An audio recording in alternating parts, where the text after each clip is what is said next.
Selanjutnya PKS. Oke, makasih Pak. Mohon untuk tidak mengulang apa yang dititipkan tadi, Pak. Silakan, Pak. Silakan, Pak. Unmute, Pak. Oke. Baik, saya hormati dan rekan-rekan pimpinan, rekan-rekan anggota Komisi 8, Ibu Menteri Sosial, Bu Risma hari ini, beserta seluruh staf yang semuanya saya hormati. Assalamualaikum warahmatullahi wabarakatuh.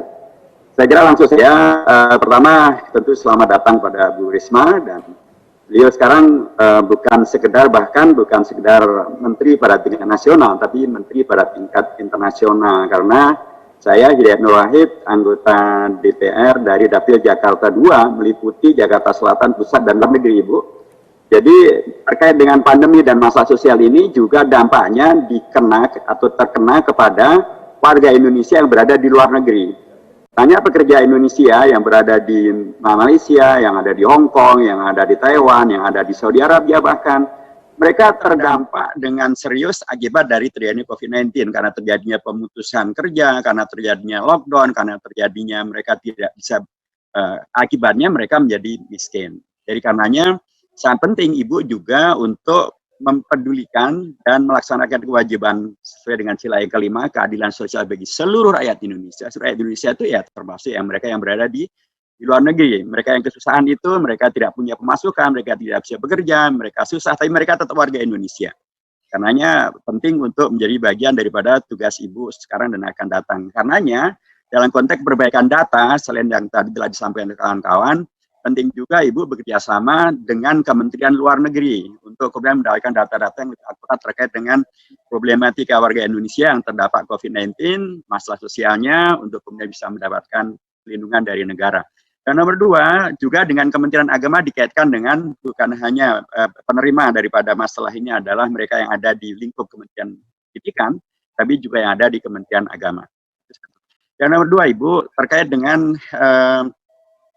kita apresiasi bahwa Kementerian Sosial yang Ibu warisi sekarang akan Ibu lanjutkan ini, serapan anggarannya sangat tinggi, di atas 91%, dan itu sangat bagus. Tapi ternyata kan kejadian kasus yang kita semuanya sangat menyayangkan dan itu tidak boleh terulang kembali. Ke depan kita berdoa Bu Risma sukses, selamat, walafiat sampai selesai husnul khatimah.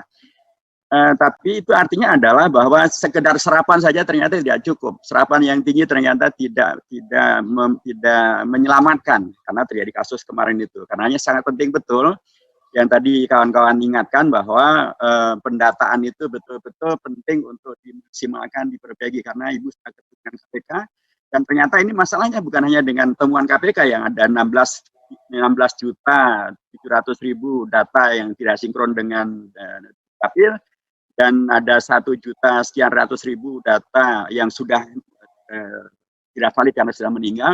Ini juga temuan BPK. BPK juga menemukan hal yang sejenis. Bahkan di Jember Ibu tahu ada 23.000 lebih warga yang sudah meninggal ternyata masih dapat juga, bahkan banyak juga ratusan PNS. Jadi data ini sekali lagi memang sangat diperlukan untuk diperbaiki supaya tidak terulang kasus-kasus yang kemarin membuat kita semuanya prihatin. Itu selamat bekerja dan selamat bertugas, dan fokusnya memang adalah bukan sekedar kepada masalah belusukannya, tetapi adalah kepada bagaimana amanah ini bisa terlaksanakan dengan baik, karena Ibu sekali lagi bukan sekedar wali kota sekarang, Ibu adalah menteri sosial untuk seluruh rakyat Indonesia yang bahkan termasuk yang berada di luar negeri. Selamat bekerja Ibu. Assalamualaikum warahmatullahi wabarakatuh.